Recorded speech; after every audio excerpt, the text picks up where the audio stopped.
Bonjour à tous et à toutes. Très, très content de vous voir ici aujourd'hui. En fait, je vous vois pas, mais je sais que vous êtes là. Vous êtes 65 présents à notre premier Sportcast podcast. Première question, juste pour être sûr, Tommy, est-ce que mon Sportcast en arrière, il est en effet miroir ou il est correct? On va tout bien, oui. On va tout bien? Super. Donc, messieurs, dames, élèves du premier cycle, parents, amis et toutes autres personnes connexes qui se sont jointes à nous, on vous remercie d'être là. Le but du jeu aujourd'hui est vraiment d'entretenir un groupe de discussion sur un sujet qu'on a déterminé là, pour cette première présentation. Les élèves du premier cycle de secondaire 1 et 2 de l'école secondaire de Bromptonville sont invités là, à ce Sportcast de l'ESB. Donc, l'idée, c'est venu là, de la part des éducateurs physiques, comme quoi on voulait vous parler, on voulait vous passer des messages, on vous envoyait beaucoup de courriels, de vidéos, de toutes sortes de choses là, dans les dernières semaines, pendant ce temps de confinement-là. Puis là, on trouvait qu'on avait fait un petit peu le tour de la question. Là, on voulait changer un petit peu le mal de place, puis que vous ayez la chance de voir notre beau visage à la caméra. Donc, c'est un petit peu le but du jeu aujourd'hui. Non seulement on va vous parler d'un sujet qui, on l'espère, vous concerne et vous touche, mais on va surtout accueillir là, des différents collaborateurs là, tout au long de nos interventions. Aujourd'hui, on a une invitée de marque qui est exceptionnelle. Donc, elle va pouvoir là, vous parler tout à l'heure de qui elle est, qu'est-ce qu'elle fait, où elle va, puis pourquoi elle est là. Mais l'objectif est vraiment là aujourd'hui là, de traiter du sujet. En fait, c'est un sujet qui est quand même d'actualité là, dans le temps de confinement. C'est vraiment combien de temps je dois bouger dans une journée pour que ça soit pertinent, pour que j'aie dépensé assez d'énergie, pour que je me sente bien dans ma peau, pour que ça soit là, que je sois pas considéré comme quelqu'un qui est sédentaire, etc., etc. Donc, c'est vraiment la thématique aujourd'hui. Combien de temps je dois de bouger aujourd'hui pour dire que j'ai dépensé assez d'énergie? Donc, c'est un petit peu là-dessus qu'on va vous parler aujourd'hui. Avant toute chose, je vous parle de notre invité. Donc, Madame Maryse Caron, kinésiologue. Bonjour, Maryse. Allô, ça va bien? Oui, ça va très bien. Toi aussi? Excellent. Hey, merci énormément d'être là, Maryse.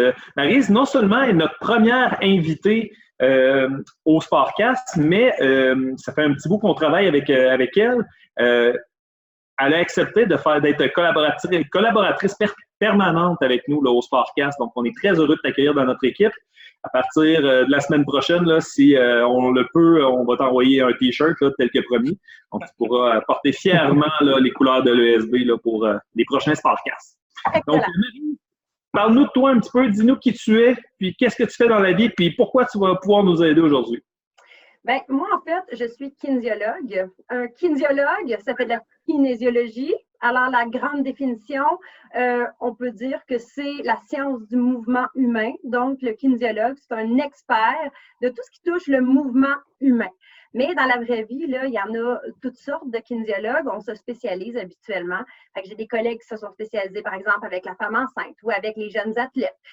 J'ai un collègue et ami qui est avec les athlètes de haut niveau, donc qui coach les gardiens de but cliniques. Moi, je me suis plus spécialisée dans les saines habitudes de vie. Je me suis plus spécialisée dans la modification de comportement et dans la santé publique. Et j'ai un petit béguin pour tout le thème de la sédentarité. Alors, c'est un peu pourquoi je suis avec vous aujourd'hui et que je vais être avec vous dans les prochaines semaines parce que les saines habitudes de vie, ça me touche beaucoup et je vais pouvoir vous amener un peu là, de mes connaissances. Maryse, des fois, les élèves nous demandent c'est quoi la différence entre un éducateur physique et un kinésiologue, étant donné que les deux sont rattachés au sport, tout ça. Est-ce que tu pourrais expliquer un petit peu plus concrètement, là, c'est quoi un kinésiologue va faire dans la vie de tous les jours? Là? Oui, mais en fait, dans la vie de tous les jours, le kinésiologue, comme je disais, va avoir plusieurs options. de travail. Un professeur d'éducation physique ou un éducateur physique va travailler dans les écoles, va être spécialisé vraiment pour une intervention auprès des jeunes et va essayer de vous donner des occasions d'apprendre un paquet de sports et de trouver peut-être, entre autres, là, des passions, des futures passions, et vont vous éduquer à avoir de saines habitudes de vie. Alors que moi, je suis plus dans l'extrascolaire où je suis à l'extérieur de l'école, en fait. Il peut m'arriver de travailler avec des jeunes, mais si je travaille avec des jeunes, je vais travailler en partenariat souvent avec les éducateurs physiques, un peu comme je fais aujourd'hui. C'est pas nécessairement, je serai pas dans les écoles. Et je vais travailler avec une clientèle beaucoup plus diversifiée. Donc, je peux avoir des personnes âgées, je peux travailler avec des personnes âgées, je peux travailler avec vos parents, je peux travailler avec des ados, je peux travailler avec des athlètes, ça va dépendre.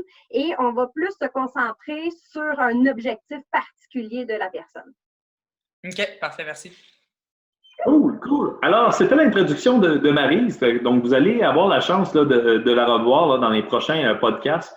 Donc, vous pouvez comprendre qu'aujourd'hui, on traite d'un sujet. À partir de la semaine prochaine ou dans 2 semaines, dans votre cas, là, on va pouvoir là, vous parler d'un autre sujet. Donc, on va vous présenter une autre thématique. Souvent, les thématiques là, sont présentées soit sur les réseaux sociaux, soit via le portail, soit via le document, là, le plan d'apprentissage qui vous est fourni par l'école là, toutes les semaines. Donc, via ces médias-là, vous allez pouvoir avoir la thématique qui est vous présenter pour venir écouter là, ce qu'on a à dire. Il y aura des invités différents. Maryse, Donald et Tommy on risque d'être là et moi. On risque d'être là pas mal à toutes les fois, à moins de situations extraordinaires. Et puis, on aura un invité, là, donc quelques invités de marque là, qui sont peut-être à prévoir là, pour les prochaines semaines. On vous garde des surprises. En tout temps, si tu as des questions, si tu veux intervenir, on s'entend que l'objectif, là, c'est de vous passer un message à vous. Donc, si vous avez des questions en lien avec ce qu'on est en train de dire, juste à l'écrire dans le chat room, il n'y a pas de problème, on va pouvoir y répondre. Monsieur Saint-Jean, c'est notre correspondant officiel là, à Washington, mais dans le chat room. Donc, c'est lui qui va répondre à vous. Pas à Washington, on va pas là. Puis, mais c'est lui qui va soit répondre par écrit ou il va nous relancer la question, là, qu'on puisse y répondre là, directement. Donc, s'assurer là, que vos interrogations sont bien répondues puis qu'on peut aller de l'avant avec ça. Alors, débat est lancé. Combien de temps dois-je bouger dans une journée pour dépenser suffisamment d'énergie? On va commencer par l'avis de notre expert. Puis ensuite de ça, on va essayer de débattre un petit peu, là, de faire exploser la question un petit peu. Alors, Maryse, à toi la parole. Moi, là, si je veux pas être sédentaire aujourd'hui, combien de temps il faut que j'aille bouger dehors parce qu'il fait beau? Je vais devoir vous répondre, malheureusement, la même chose que je réponds à mes étudiants et qu'ils détestent habituellement comme réponse, c'est-à-dire ça dépend. Ça va dépendre de plusieurs choses. Ça va dépendre, entre autres, qu'est-ce que tu veux dire par bouger? Parce que la Société canadienne de la physiologie de l'exercice, eux, c'est comme les grands experts au Canada là, par rapport à l'activité physique. Ils ont des grandes recommandations pour les jeunes de 12 à 17 ans. Donc, dans leurs recommandations, ils vont dire que tu devrais faire environ 1 heure d'activité physique d'intensité modérée à élevée par jour. Tu devrais faire plusieurs heures d'activité d'intensité faible par jour. Et, ce qui est encore plus difficile, tu devrais avoir un maximum de 2 heures d'activité vraiment sédentaire sur les écrans. Mais quand je te dis ça dépend, c'est aussi parce que l'Institut national de santé publique, dernièrement, a sorti une étude qui a démontré qu'il y a environ 41% des jeunes de 12 à 17 ans qui répondent à ces recommandations-là. Donc, on a moins qu'un jeune sur 2 qui répondent aux recommandations du Canada. Et on a aussi 37% des jeunes de 12 à 17 ans qui répondent même pas à la moitié des recommandations qui sont données. Donc, je ne peux pas te dire si tu es dans le 41% ou dans le 37%, te donner une seule bonne réponse. Comment tu devrais bouger, ça va vraiment dépendre si tu bouges déjà ou si tu ne bouges pas du tout pour le moment. OK, donc si on met ça un petit peu, là, beaucoup de stock là, dans ce que tu viens de dire là, si on met ça un petit peu en perspective, j'ai 64 personnes présentes là aujourd'hui dans la conversation. Ça veut dire qu'il y en a moins que 32. Donc, si on parle de 41%, il y a moins que la moitié Donc, on va parler de peut-être, là, on va dire à peu près là, 28, 29 jeunes qui bougent assez activement présentement. Oui. Ça veut dire que pour l'autre portion, donc le 33, 34 personnes supplémentaires, là-dessus, il y en a un méchant paquet qui font même pas la moitié de ce qu'ils devraient faire. Exactement. Et si vous êtes dans ceux qui sont déjà actifs, qui sont déjà assez actifs, je veux juste être claire, là. Le message, ça ne veut pas dire « Ah, ben, d'abord, je peux continuer à être plus sur les écrans parce que je réponds déjà aux recommandations. » Pas du tout. Ce que ça veut dire, c'est que si tu réponds à ces normes-là, tant mieux. Tu peux en faire encore plus si tu veux ou au moins continuer à les respecter. Mais si tu es dans le 37 il ne faut pas que tu te stresses non plus avec ça, là. OK. Mais là, juste pour être certain, parce que là, il y a des gens, là, probablement que ça va sonner une coupe de cloche qui vont dire OK, mais là, elle me dit, si je bouge assez, la madame, là, elle me dit là, que il ne faut pas que je sois trop sur les écrans quand même. Puis là, ben, moi, là, il faut que j'aille aider mes parents. Là, on est en train de construire un garage à côté de la maison. Ça compte pour l'activité physique. Et je vais prendre une marche à tous les jours. C'est-tu assez? C'est pas assez? Là, tu as parlé d'activité intensité modérée. Activité sédentaire, tu vas parler d'activité moyenne, d'activité intense. Donc, comment je fais pour démêler ça? On est capable d'avoir des exemples pour dire, moi, là, je fais un entraînement à télé là, de 20 minutes là, par jour, là, puis je sors de là, je suis ma vie, là, puis c'est correct ou c'est pas correct? Est-ce qu'on est capable de te donner des exemples? Mais en fait, je pourrais te donner des exemples, mais je vais faire mieux que ça. Je vais te donner les moyens de toi-même être capable de dire si oui, tu fais une activité d'intensité modéré, élevé, faible ou sédentaire. En fait, souvent, on va recommander d'utiliser une échelle qui s'appelle l'échelle modifiée de Borg. Et cette échelle-là, dans le fond, c'est une échelle de perception de l'effort. Fait que questionne-toi tout le temps quand tu fais un effort, à savoir, à l'heure actuelle, est-ce que je fais plus d'efforts que si je suis assis sur mon divan en train d'écouter Netflix? Si ta réponse est non, tu es clairement dans une activité qui est sédentaire. Si ta réponse est oui, là, il faut que tu te questionnes aussi à savoir, est-ce que je suis un peu essoufflée, mais j'ai l'impression que je serais capable de maintenir une longue conversation et je suis pas, j'ai l'impression que je bouge plus que sur mon divan, mais pas plus que ça. Alors là, on va parler d'une activité qui est à faible intensité. Ça, là, c'est le type d'activité que tu devrais faire régulièrement plusieurs heures. Si au contraire, tu commences à être essoufflé, tu es capable de parler, mais tu ne tiendrais pas une longue conversation. Là, tu es rendu dans un effort qui est modéré. Et si tu es vraiment essoufflé, que tu es capable de répondre par des petits mots, mais c'est bien tout, puis que tu dis, mon Dieu, je vais m'effondrer, là, on est rendu dans une zone où est-ce qu'on peut parler d'activité intense. J'ai une question aussi. J'ai quelqu'un qui demande là, si je fais de la Wii-Fit, je vais essayer de répondre. Là. Tu me diras si Maryse, tu es d'accord avec moi. Là.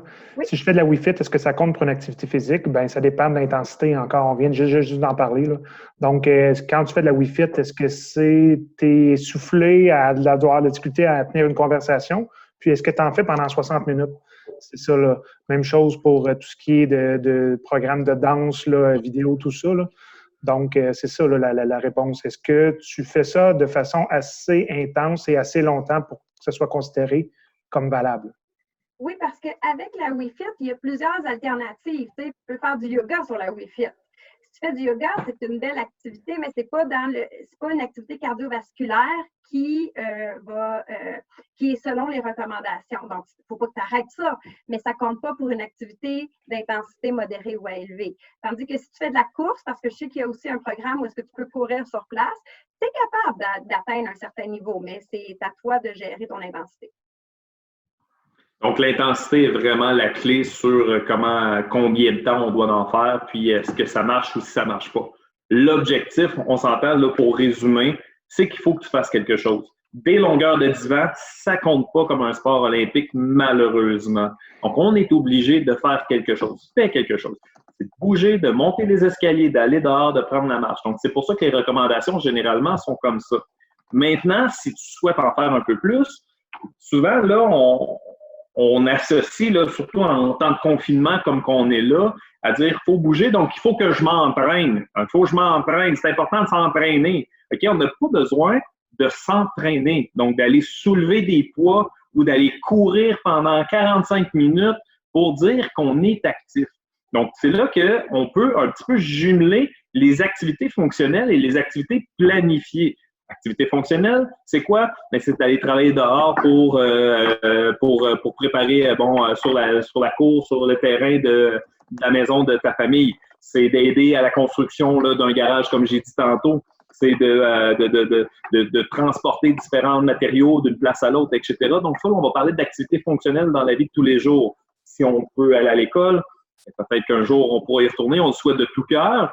Bien, à ce moment-là, de marcher à l'école va être considéré comme une activité fonctionnelle. Donc, ça, c'est une activité fonctionnelle. Maintenant, une activité planifiée, ça peut être un sport, ça peut être de l'entraînement, ça peut être la Wi-Fi, ça peut être un cours de danse, ça peut être dire, je m'en vais prendre une marche avec mes parents, je m'en vais promener mon chien. Donc, ça, à ce moment-là, là, tu vas tomber dans des activités planifiées pour augmenter le niveau d'activité physique que tu fais.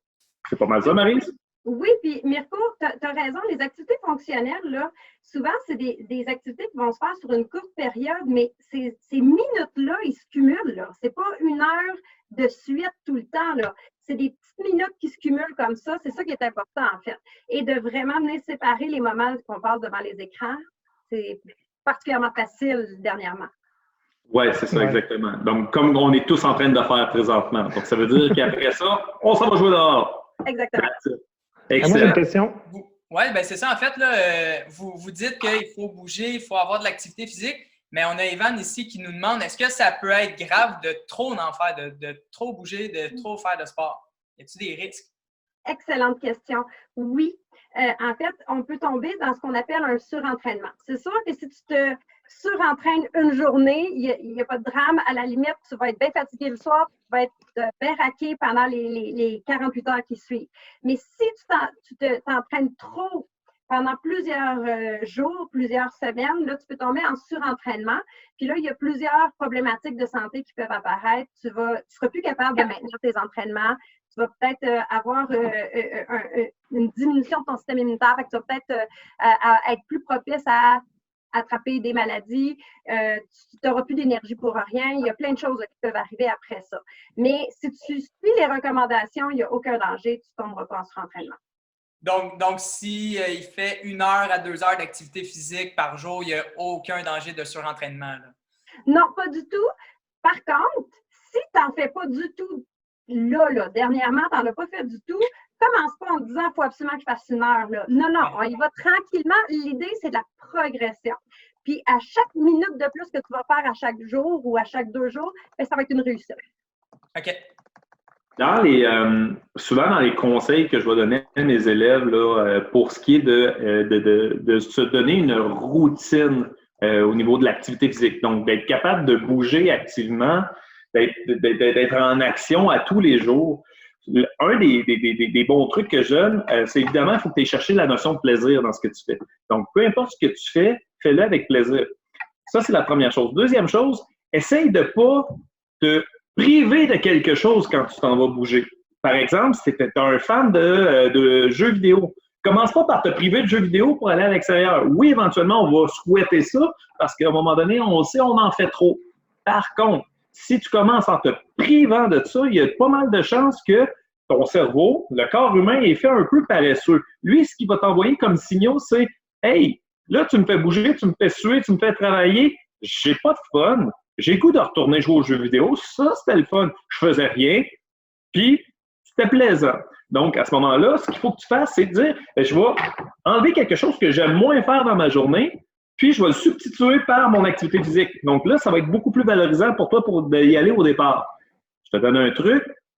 Essaye de troquer de faire la vaisselle avec ta mère, avec tes parents. Au lieu de faire la vaisselle, dis, regarde, le 15 minutes que je prendrais pour faire la vaisselle, j'irai bouger dehors, maman. Est-ce que c'est possible? Puis là, au moyen que tu essaies de le négocier, tu sois un bon négociateur. Puis après ça, tu vas pouvoir voir si, mettons, c'est oui, bien, il n'y a pas de problème, tu vas pouvoir y aller. Ou ben donc, tu peux dire, là si tu achètes la paix un petit peu, tu dis, regarde, maman, on va le faire ensemble, la vaisselle, puis après ça, on va pouvoir aller à l'extérieur plus rapidement. Donc, l'objectif, c'est de dire, regarde, à cause, ben, grâce au fait que je bouge, ben, je suis récompensé doublement. Donc, de cette façon-là, tu vas développer la notion de plaisir de bouger. Puis, ben, le jour suivant, tu vas avoir le goût d'y retourner. Puis le jour suivant encore, puis encore, puis encore. Puis là, à un moment donné, tu vas te rendre compte que bouger, c'est super le fun, Puis 2, ben, tu en as besoin à tous les jours. Et ton corps va le redemander, puis là, ça va devenir ce qu'on appelle une habitude. En devenant une habitude, ben là, tu as gagné parce que tu deviens quelqu'un qui est actif.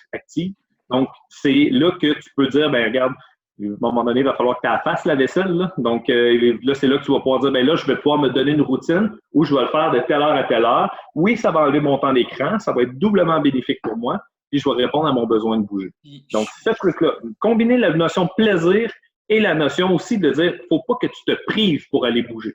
Au contraire, il faut que ce soit une récompense. Puis je suis vraiment d'accord avec toi, Mirko, dans le sens que souvent, on va reconnaître la course à pied, la natation, le gym comme des activités vraiment intenses qui sont bénéfiques pour la santé. Et en effet, mais il ne faut pas oublier la notion de plaisir dont tu parles. Donc, si moi, je suis un fan de basket ou un fan de volleyball, ben, je suis aussi bien de m'adonner à ça à chaque jour, même si c'est peut-être moins intense que de la course à pied, mais au moins, je vais garder cette habitude-là parce que j'ai du plaisir à le faire là aussi. Je ne sais pas ce que tu en penses, Maryse. Tu as tout à fait raison. En fait, il n'y a rien de pire que d'avoir une activité physique qu'on n'aime pas parce qu'on ne la maintiendra pas de toute façon. C'est ça l'objectif. Puis, je vous rappelle, hein, le 60 minutes, c'est d'activité physique d'intensité modérée à intense. On n'est pas obligé de tomber dans l'intense. Fait que jouer au basket, tu peux être dans le modéré, là, ben comme il faut. Puis, c'est parfait. Et si tu aimes ça, ben, tu vas vouloir continuer puis le refaire. C'est ça l'important. Super, merci. Good!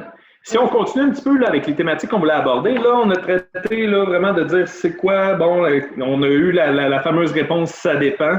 Là, qu'est-ce qui est le mieux? Maryse, la question s'adresse à toi. Une grosse activité physique longtemps ou plusieurs petites activités, mais plus intenses? Quels seront aussi, peut-être, on va ajouter aussi les éléments positifs. Donc, qu'est-ce qui va favoriser un petit peu les résultats? Est-ce qu'il y a des choses autres que l'activité physique qui peuvent favoriser les résultats dans mes habitudes de vie pour que je puisse être considéré comme quelqu'un de sain et actif? OK. Prends ta première question qui était « Devrais-tu faire un gros bloc ou plusieurs petits blocs intenses? » En fait, chaque minute que tu fais de plus, ça s'accumule, OK? C'est sûr que dans le meilleur des mondes, on va essayer de faire un 10 à 15 minutes à chaque fois, mais même si tu en fais juste 1 ou 2 minutes, il y a déjà des bénéfices associés à ça. Ta deuxième question, c'était, rappelle-moi. Ma deuxième question, en fait, c'est quoi ma deuxième question? Dans le fond, c'est ça. C'était mieux de faire 1 heure intense ou de diviser, morceler l'activité. Si je fais plusieurs fois dans la journée 5 minutes ou une fois 60 minutes en réalité. Là.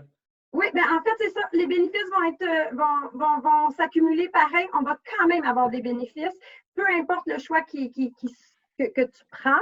Et moi, ce que je conseille, si tu n'es pas actif présentement, c'est de commencer par plusieurs petites périodes. Et ces petites périodes-là devraient idéalement entrecouper des périodes plus sédentaires. Mais oui, c'est ça. OK. Là où j'ai retrouvé ma sous-question, c'était au niveau des éléments positifs, négatifs qui vont favoriser ça. Ça, ce qui est quand même un truc important. Là. Par exemple, si moi, là, bon, je vais donner un exemple, je vais prendre un nom au hasard. Je m'appelle Donald Saint-Jean. Puis là, je fais mon activité physique le matin. Je fais du Just Dance à la télé avec mes enfants. Puis là, bon, ben, j'ai assez bougé parce qu'on a bougé pendant 25 minutes. Après ça, je m'assois devant la télé. Je me pars un épisode de Netflix, puis je mange des crottes au fromage. Qu'est-ce qui se passe? Est-ce que c'est bon, c'est pas bon? Ça valait-tu la peine que je bouge ou pas? Etc., etc. Écoute, ça va toujours valoir la peine que tu bouges, mais tu limites les bénéfices de ton activité physique si, dans le restant de ta journée, tu as une mauvaise alimentation et tu es sédentaire. Parce que la sédentarité, là, c'est pas de ne pas être actif. La sédentarité, c'est des comportements où tu ne bouges pas. Et c'est pas parce que tu es actif 1 heure dans ta journée, puis quelques heures, tu fais de l'activité de faible intensité, que tu peux, après ça, faire 10 heures de sédentarité parce que tu viens nuire au bénéfice de ton activité physique. Donc, c'est sûr que c'est important d'être actif, d'avoir une bonne alimentation, puis de limiter sa sédentarité. Donc, si on comprend bien, tantôt on disait aux élèves, bouge 60 minutes par jour, puis tu vas être correct. Sauf que là, ce qu'on vient ajouter, c'est oui, si tu bouges ton 60 minutes, c'est correct, mais si après ça, pour le restant de la journée, tu restes assis sur ton divan, bien, ça l'annule les effets positifs de ce 60 minutes d'activité physique. C'est bien ça? Exactement. C'est pour ça que les experts, dans leurs recommandations, ils ne s'arrêtent pas à dire faut que tu fasses 60 minutes d'activité physique. Ils disent aussi limite ton temps de sédentarité. 2 heures de temps d'écran maximum. Je ne te dis pas de t'en aller vers un 2 heures maximum si tu en fais 12 présentement, mais on va tendre vers ça. Puis, on va essayer d'être actif, mais plus faible, avec une intensité plus faible, plus souvent. Hey, moi, j'ai un autre exemple pour toi, Maryse, d'abord. On va prendre un autre nom fictif. Mettons que je m'appelle Tommy Lamoureux. Mettons. Je suis quelqu'un qui est très, très, très actif. Je fais du jogging, je fais du vélo, je fais du basket. Puis quand je suis tanné, je recommence. Je fais du jogging, je fais du vélo, je fais du basket. Je fais à peu près 8 heures d'activité physique par jour. Je suis pas tenable. Je suis tout le temps en train de bouger. Je mange bien, puis j'aime pas ça les crottes au fromage. Puis là, j'ai quand même un petit défaut. Je suis fan fini de Fortnite. OK? Donc, moi, Fortnite, j'adore ça. Puis, je joue en ligne avec mes chums, mais mes chums sont juste disponibles le soir. Fait que là, je joue en ligne avec mes chums le soir, la nuit. Puis là, à un moment donné, là, je m'endors un peu parce que j'ai couru pas mal. Défi chevalier, c'est important.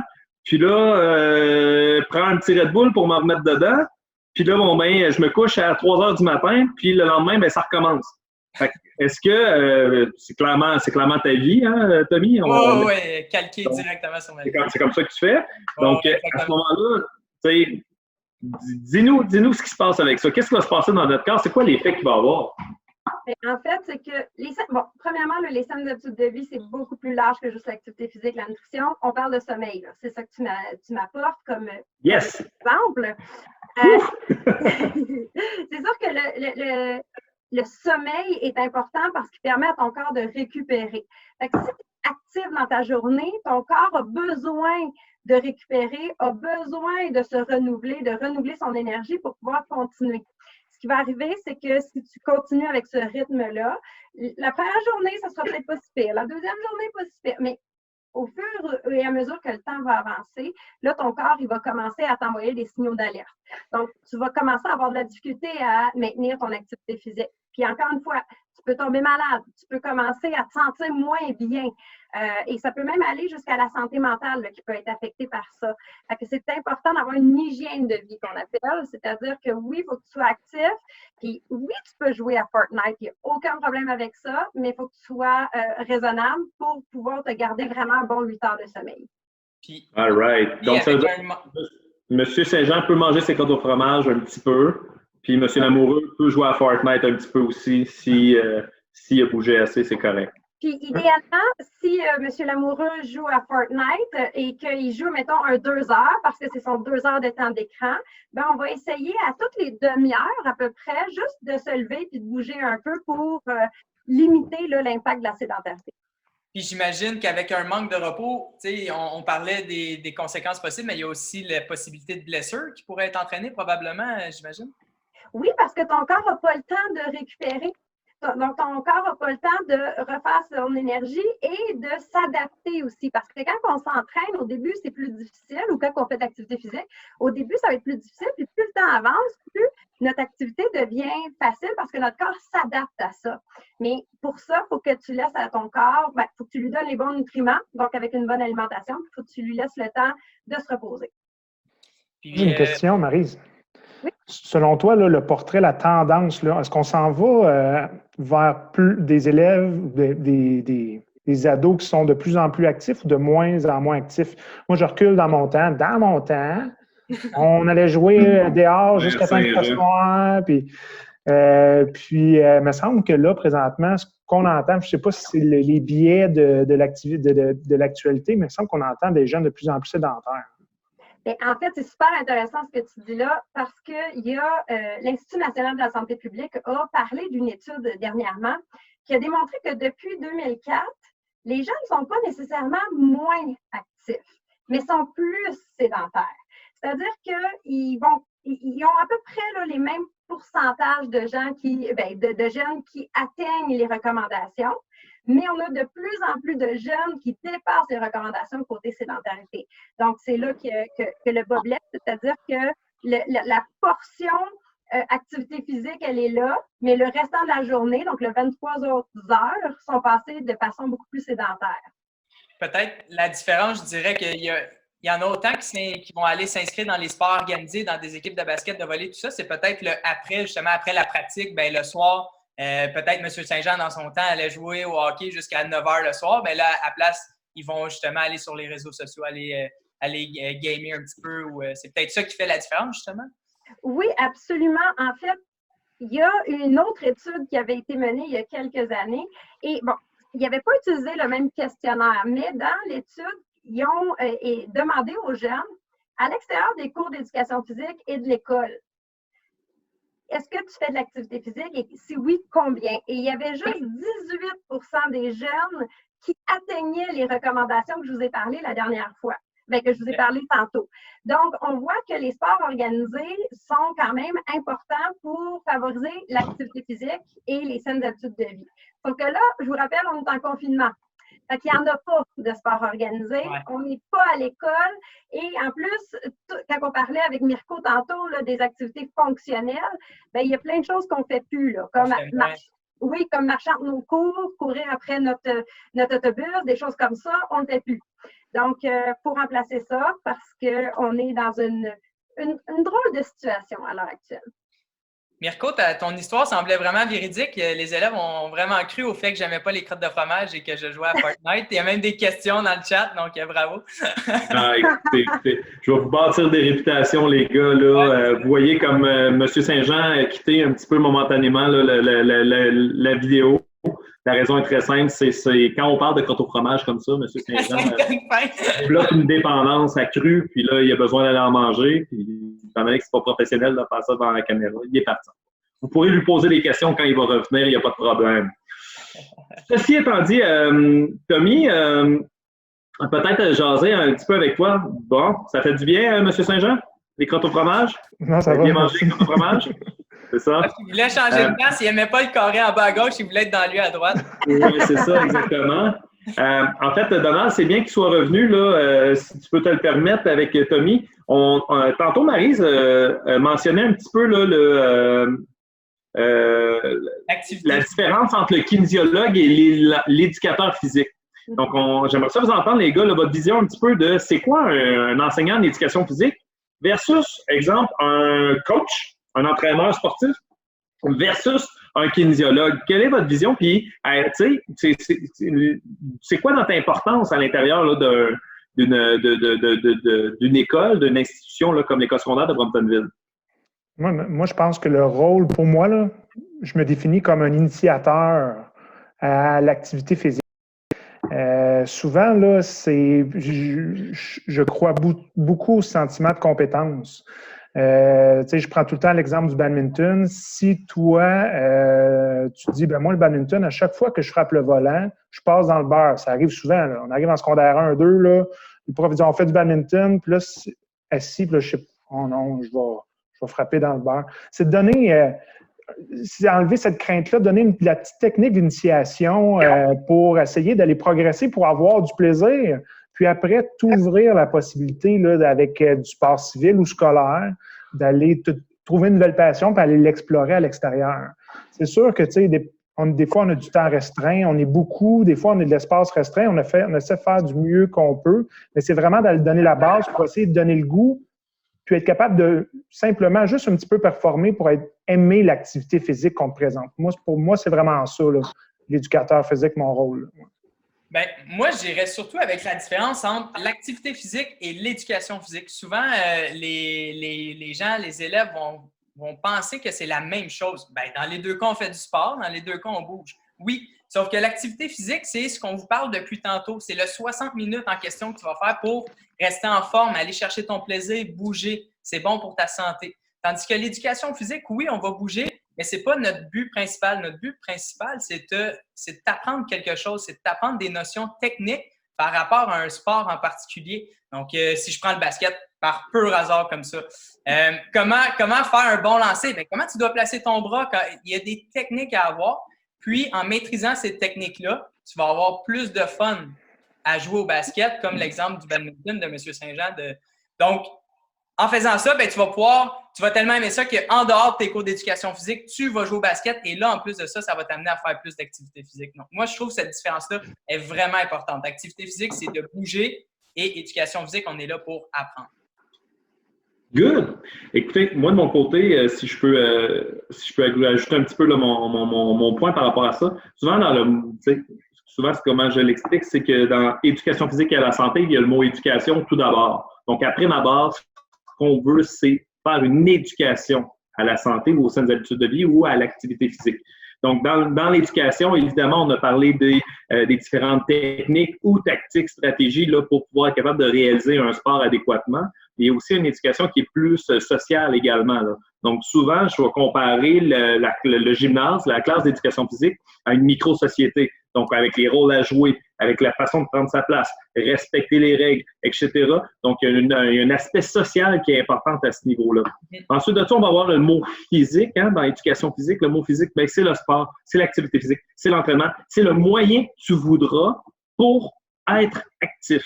Donc, name it, oui, on fait du sport, oui, on fait de l'entraînement, oui, on bouge. Donc, c'est toutes des choses qui sont bonnes. La raison principale, c'est parce qu'on veut que vous soyez actif. Donc, le physique est là.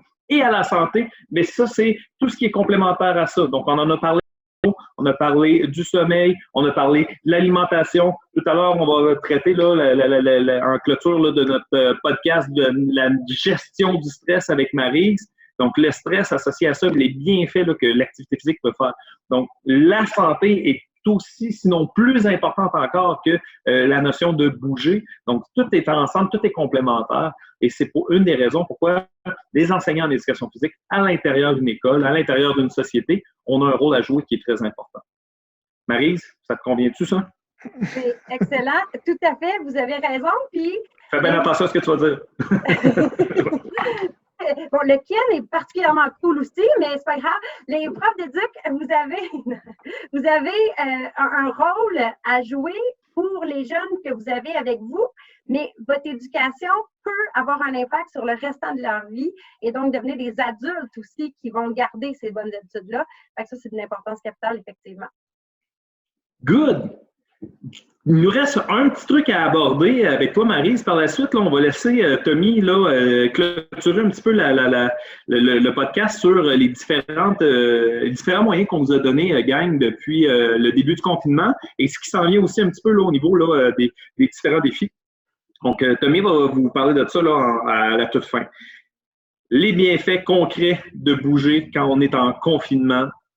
Puis là, on a appris cette semaine que l'école secondaire, bon, les élèves ne retourneront pas là, à l'école avant le mois de août-septembre. Donc, pourquoi, selon toi, le fait de bouger présentement va nous aider? Peut-être à aborder là, la notion du stress là, qui est souvent une situation, c'est ce qu'on vit là, à la maison présentement. Là. Oui, en fait, là, quand on parle d'activité physique, souvent, on va penser aux bienfaits qui sont physiques et qui viennent dans 10 ans, dans 20 ans. Mais en période de confinement, là, ce qu'on veut, c'est des bienfaits immédiats, puis l'activité physique peut en avoir. Sauf qu'il faut prendre le temps de les constater, ces bienfaits-là. On est dans une situation, je vous l'ai dit, là, un peu bizarre avec le confinement, c'est-à-dire qu'on est pratiquement 24 heures sur 24 avec les parents, les enfants, les frères, les sœurs, le cochon d'Inde, tout le monde et tout ce beau monde-là, à un moment donné, viennent qu'à nous tomber sur les nerfs. Parce que notre corps, il génère du stress par rapport à ça. Et l'activité physique, c'est une belle façon de sortir ce stress-là, de libérer les hormones du stress, puis ensuite de revenir beaucoup plus apaisé. La prochaine fois que vous allez sentir un peu là, le trop-plein, là, que vous allez être sur le bord de vous chicaner avec vos parents ou que vos frères, vos sœurs, votre cochon d'Inde, tout le monde vous tape ses nerfs, là, prenez le temps d'aller faire un peu d'activité physique, pas nécessairement 1 heure, juste prendre le temps, un 10-15 minutes, revenez chez vous, puis prenez le temps de ressentir. Vous allez voir, vous allez être moins stressé, vous allez être moins fâché, vous allez avoir un regard probablement beaucoup plus positif sur la situation. Et ça, c'est les bienfaits immédiats de l'activité physique. C'est ça qui est particulièrement intéressant. Coucou! Allô? Bonjour, Denis. Oh! Voilà. Donc, c'est ça qui est intéressant avec l'activité physique, c'est qu'en contexte de confinement, ça vient vraiment nous aider à gérer notre stress et ça fait du bien au corps, mais aussi à la tête.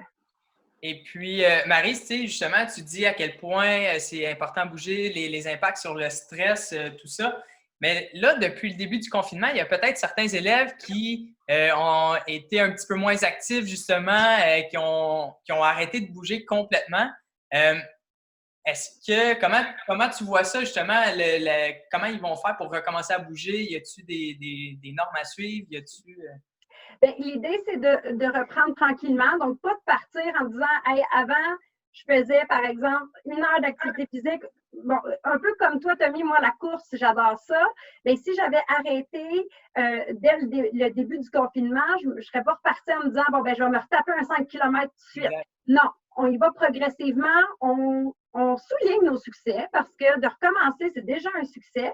Sauf que l'idéal, c'est de se maintenir après ça. Puis, si on part trop vite en se disant, j'ai toujours fait ça, 5 km, je devrais être capable encore, ça peut devenir décourageant. Puis là, on a l'effet inverse de ce qu'on cherche, c'est-à-dire un sentiment d'accomplissement puis se sentir bien avec soi-même. Fait que c'est d'y aller vraiment progressivement puis de soutenir l'évolution et de s'améliorer avec le temps. Puis aussi, moi, je vous dirais, si justement, vous avez la motivation était moins présente peut-être à cause du confinement, tout ça, bien, comme dit Maryse, commencez avec un petit effort, tu sais, de ne pas y aller avec se dire, hey, je courais 5 km avant, mais je vais faire la même chose. Ben non, tu sais, commence avec des 1-2 km. Puis si la motivation n'est pas là, même pour 1 à 2 km, bien, donne-toi vraiment des mini objectifs, puis juste d'y aller. Vas-y, cours 5 minutes au pire. Puis tu vas voir qu'en te mettant en action, ben là, ça va te tenter, puis la motivation va revenir. Je donnais l'exemple l'autre fois de moi, si je me disais tout de suite, hey, je vais aller courir 5 km, ça ne me tente pas. Donc, je me dis, je vais aller courir 2 km. Là, j'arrive à 2 km, puis finalement, vu que c'est commencé, ben, je me sens bien, puis j'ai le goût de continuer. Fait que finalement, je vais le faire, mon 5 km. Fait que des fois, d'arrêter de se mettre des barrières avant de commencer, puis juste d'y aller avec un mini-objectif. Là. Tout à fait. Puis, Tommy, c'est super intéressant ce que tu dis, c'est que laissez-vous la porte ouverte. Dites-vous, je pars, j'en fais un 5 minutes, puis après ça, on verra. Ça, c'est un premier conseil qu'on peut vous donner pour garder une motivation. Puis, effectivement, souvent, quand on est parti, après ça, c'est quasiment le fun de continuer. C'est de partir qui est difficile. La deuxième chose, là, c'est que l'humain, là, est fait pour être récompensé rapidement.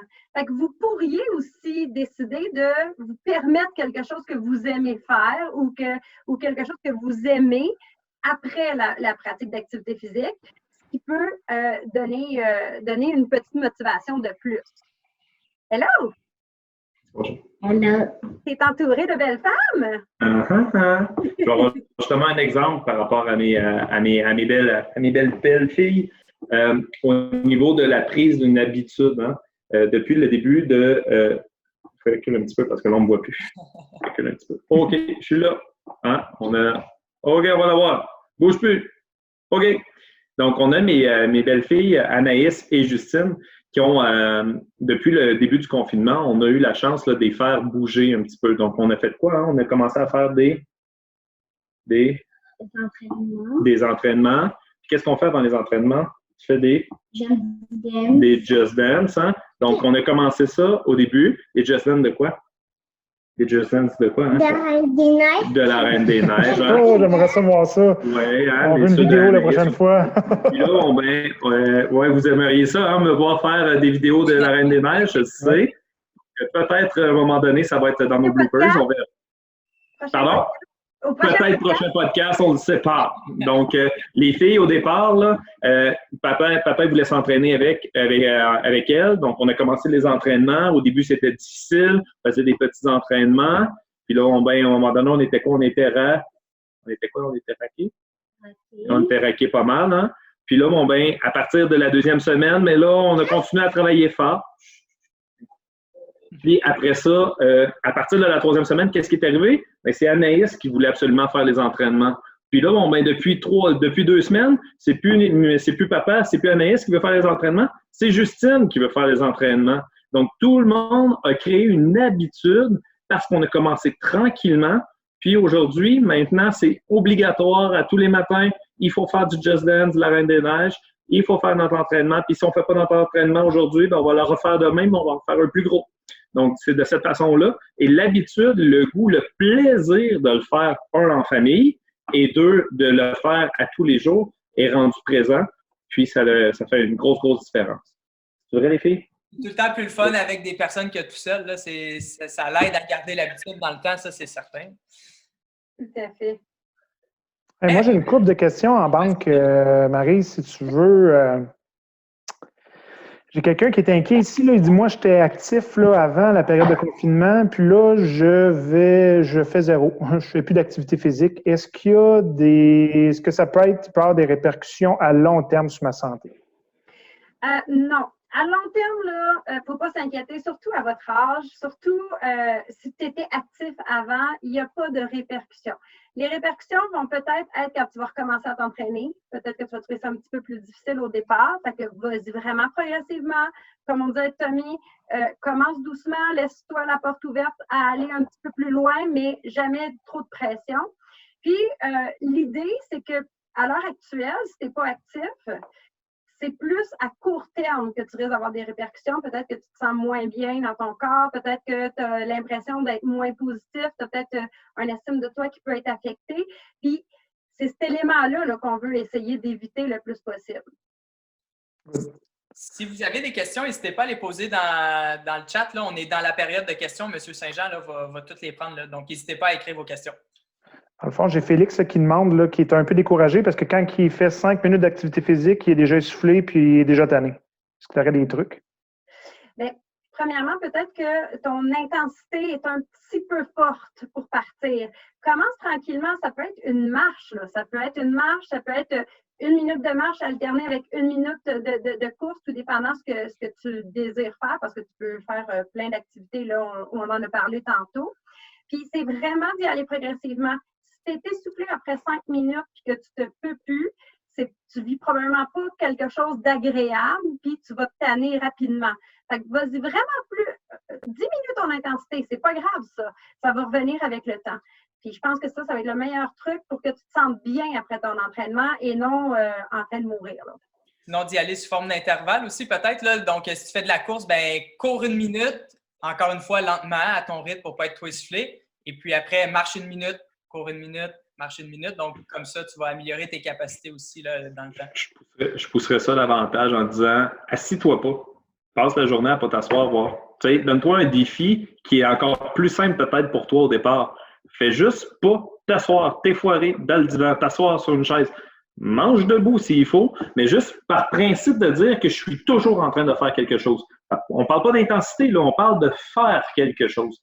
Puis, à un moment donné, tu vas te sentir fatigué quand même, c'est normal, mais ton corps va s'ajuster, il va s'ajuster vite. À l'âge que vous avez, ça s'ajuste quand même très, très rapidement. Puis là, à ce moment-là, bien, la fois d'après, quand tu veux bouger davantage, bien, tu augmentes un petit peu l'intensité, puis tu augmentes l'intensité, puis la première chose que tu vas savoir, c'est que tu vas être capable de bouger 10 minutes sans arrêt de façon assez intense. Donc, c'est de cette façon-là que vous allez pouvoir, là, que tu vas pouvoir là, peut-être améliorer là, ta situation. Oui, puis Mirko, ce que tu dis, c'est le fun parce que effectivement, en plus, juste d'être debout, on travaille la musculature. On travaille la musculature des jambes, on travaille le tonus du tronc. Donc, c'est sûr que si tu es quelqu'un qui passe beaucoup, beaucoup, beaucoup de temps écrasé sur le divan en train de faire des jeux vidéo, puis que là, tu veux te mettre en forme, bien, ça se peut que tes jambes aussi disent qu'ils ne suivent pas. Là. Fait que de commencer comme ça avec juste pour travailler ta musculature, ça va déjà être un bon pas vers en avant. Good. On aurait besoin d'autres questions. Comment bien savoir gérer le niveau d'intensité et de l'activité physique pour être graduel? Écoute, comme je te disais, comme je vous disais en fait tantôt, c'est d'y aller vraiment avec l'échelle de perception de l'effort. On a un document qu'on va vous transmettre, les gars vont vous transmettre prochainement, puis il y a l'échelle de Borg. Et vous allez voir que l'intensité, par exemple, modérée, là, bien, on commence je suis un petit peu essoufflée, puis ça peut aller jusqu'à, OK, je suis essoufflée, mais je suis encore capable de parler. Donc, commence vraiment graduel, commence en bas de l'échelle, puis vas-y progressivement. Et sur des petites périodes au début, puis on y va. L'idée, c'est de voir une amélioration, en fait. OK. Une question de Daniel, je peux peut-être commencer par y répondre. Est-ce que se surentraîner peut amener des échecs scolaires? Je pense que c'est une question d'équilibre. Je pense que c'est une question de but aussi. Là. Si ton but, c'est de devenir athlète olympique puis de gagner la médaille d'or aux prochains Jeux olympiques, c'est sûr que tu vas devoir mettre beaucoup, beaucoup de temps là, sur ton entraînement. Je ne pense pas qu'il y ait personne là, ici qui est rendu à ce point-là. Mais c'est d'essayer de trouver un équilibre sur tout. L'équilibre là, dans la vie, c'est nécessaire pour toutes les facettes de sa vie, là. Dont l'entraînement, dont l'activité physique aussi. Là. Des fois, il y en a qui en font trop. Donc, c'est sûr que c'est d'essayer de trouver une balance là, pour essayer d'avoir autant les bienfaits pour l'entraînement que pour avoir aussi une réussite scolaire. Oui, mais la réponse basique de base, là, c'est que oui, ça peut nuire aux résultats scolaires si tu te surentraînes parce que, comme le disait Donald, bien, toutes les autres sphères de ta vie vont être affectées. Ton sommeil, tu vas être fatigué, tu ne seras pas capable de te concentrer dans tes cours. Donc oui, ça peut avoir un impact. Il faut toujours garder en tête que votre rôle actuel en tant qu'adolescent, adolescente, c'est d'être des élèves. Donc, de mettre en avant l'importance, la priorité, c'est sur vos résultats scolaires. Donc là-dessus, on vous encourage fortement là, à ce niveau-là. Pendant qu'on répond à des questions, j'irais peut-être juste avec notre mythe ou réalité de la semaine. Donc, chaque semaine, là, on va lancer un mythe ou réalité. Donc, je vais le mettre dans la chat room. Mythe ou réalité, s'entraîner permet de faire des abus alimentaires. Donc, si je m'entraîne, je peux manger des chips, des bonbons, du chocolat, etc. Donc, vous pouvez juste nous répondre dans la chat room, oui, non. Donc, ce que je pense qu'on va donner la réponse là, à la fin de la période de questions. En fait, il me reste une question, puis je pense que ça s'adresse plus aux profs d'éduc. Maryse, gêne-toi pas là, pour intervenir. Est-ce qu'on devrait avoir peur d'être mauvais dans un sport? Aïe, aïe, aïe! En fait, la réponse, pour moi, elle est très simple. Si tu n'as jamais pratiqué ce sport-là, comment veux-tu être bon dans le sport en question? Il y a des gens qui vont avoir des fois un petit peu plus, on va dire, de talent naturel. C'est même pas de leur faute. OK? Ça vient avec. Ceci dit, il n'y a personne, puis je dis bien personne, qui peut être bon systématiquement dans un sport sans l'avoir pratiqué, sans l'avoir exercé. Monsieur Lamoureux, qui est excellent au basketball pour ceux qui l'ont déjà vu jouer, ben, il a fallu qu'il se pratique pas mal pour arriver jusque-là. Donc, c'est normal que tu aies des craintes lorsqu'il y a temps d'essayer un nouveau sport. Et c'est là que le rôle de l'enseignant en éducation physique et à la santé est le plus important, à mon avis. C'est de te faire découvrir ça, de donner l'opportunité de sortir de ta zone de confort et ça va te permettre de pouvoir découvrir des nouvelles passions des fois. Donc, ce qui est important lorsque tu essayes quelque chose ou lorsque tu as cette crainte-là de dire « j'ai peur de ne pas être très bon », c'est d'avoir de l'ouverture et aussi d'oser. Donc, de justement sortir de tes vieilles pantoufles puis d'essayer quelque chose de nouveau. Ça va te permettre de pouvoir être capable de t'améliorer dans ce sport-là puis probablement découvrir que tu aimes ça. Puis, moi, de mon côté, en tant qu'entraîneur, justement, de basket, j'ai vu beaucoup d'élèves qui arrivaient à leur première année, en première secondaire, par exemple, puis pour qui le basket, c'était difficile, il y avait peut-être moins d'habileté, puis après, en deuxième secondaire, avec la pratique, tout ça, bien, il était rendu dans mes meilleurs joueurs. Donc, ça prouve qu'il ne faut pas se fier à comment tu es au début, mais vraiment de persévérer, de t'améliorer, de pratiquer, puis tu peux vraiment aller vers des belles choses là, par la suite. Donc, non, tu n'es pas obligé d'être bon au début. Et puis, je pense que la clé, risque-toi. Essaie de faire abstraction des autres. Je sais que c'est pas évident là, en étant adolescent, là. Mais risque-toi à essayer parce que sinon, tu ne pourras jamais arriver à quelque chose. C'est souvent ce que je dis, oh, mais je ne suis pas capable, je ne suis pas bon, je ne serai jamais bon. Ben, c'est sûr qu'on part avec ce mental-là, cette philosophie-là, on n'arrivera à rien. Là. Fait que non, ça ne devrait pas. Faut que tu te connaisses, faut que tu te risques un peu et ne sois pas gêné. Là. Y avait-tu d'autres questions? Non, c'est pas de mes questions. Avant de répondre au mythe et à la réalité, Tommy, si tu veux parler de ce qui a été fait au niveau des défis et ce qui s'en vient. Bien, en fait, on pourra clôturer. Oui, c'est bon. En fait, comme Mirko le disait au début, là, on a commencé dans les premières semaines du confinement à vous proposer des entraînements sur YouTube. Donc, musculation, cardio, Tabata, etc.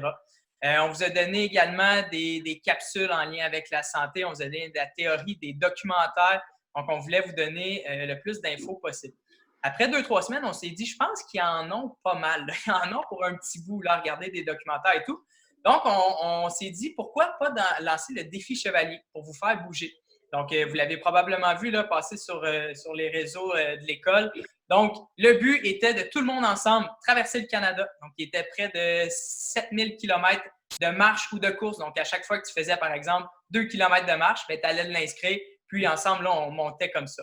Cela dit, on est vraiment rendu très, très proche de nos objectifs. Il nous reste encore jusqu'à demain pour les compléter. Le Tour de France, qui est de faire du vélo, on est rendu à plus de 90 là, de la distance parcourue. Donc, on est très, très, très proche. Et on a aussi le Mont Everest qui, à chaque fois que tu montes des escaliers, ben, tu vas le marquer, qui aussi, là, on est rendu à 90 et plus. Donc, on ne lâche pas. Allez donner un dernier petit effort. Là, ça termine demain.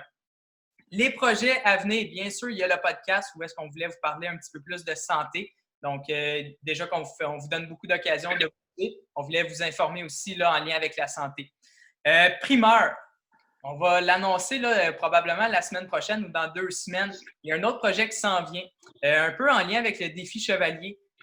Pour ce qui est de la marche et de la course avec la traversée du Canada, on est à 35 environ. Donc, on ne sera pas en mesure d'atteindre le 100 mais on va vouloir le continuer. Et pour ça, bien, on va s'associer à Sébastien Roulier. On va faire un projet avec lui. Vous allez avoir davantage de détails. Mais en gros, ce que tu vas devoir faire, c'est faire ton propre chemin. Donc, tu vas télécharger une application et tu vas aller courir dans les rues de ton quartier pour créer des formes, des dessins, des mots. Donc, je donne un exemple. Hier, j'en ai vu un qui a dessiné une girafe en courant. Okay? Donc, tu peux vraiment faire ce que tu veux. Donc, ça va être notre prochain défi là, qu'on va vous proposer qui va être bien le fun, là, on croit bien. Donc, c'est un petit peu là, ce qui est le plan de nos activités là, pour le département de l'éducation physique. Good. Puis, bon, pour ceux qui sont encore avec nous, ce qu'il faut comprendre, c'est que nous, c'est notre première expérience avec le Sportcast. On l'a fait la semaine passée avec le 2e cycle. Déjà là, on a changé beaucoup, beaucoup de choses pour la présentation qu'on vous a faite aujourd'hui. L'objectif, c'est, on a enregistré cette fameuse discussion. On va la mettre disponible là, sur les réseaux sociaux. Ensuite de ça, ce qu'on souhaite, c'est avoir, comme on vous disait, là, d'autres invités. Donc, il y a des invités qu'on travaille fort à avoir, donc des personnes là, qui sont soit connues ou reconnues là, dans le monde là, du sport, de l'activité physique, de la santé. On a des personnes qui sont professionnelles comme Maryse. En passant, Maryse, merci beaucoup d'être notre première invitée officielle. Merci énormément, tu es géniale. Comme vous avez entendu tantôt, Maryse, elle a créé là, un document en lien avec un document d'information en lien avec tout ce qu'on vient de dire. Donc, si vous voulez là, avoir de quoi de plus visuel, vous allez pouvoir le faire. Vous allez pouvoir réécouter ce podcast-là en ligne sans problème. Puis, ce qu'on vous suggère, c'est évidemment là, de revenir là, probablement dans votre cas dans 2 semaines pour une nouvelle thématique, quelque chose qui vous concerne, quelque chose qui va faire réagir assurément. Puis, ce qui est le fun, c'est qu'on va y intégrer des nouveautés. Là. Donc, Monsieur Lamoureux a parlé de mytho-réalité. On aura peut-être des petites chroniques. Je vais me faire un plaisir là, de parler de l'addiction au crotte au fromage de M. Saint-Jean ou de Fortnite pour M. Lamoureux. Donc, on va continuer. Inquiétez-vous, on va trouver de mauvaises habitudes pour Maryse aussi. Puis, t'en as pas? Non, c'est ça.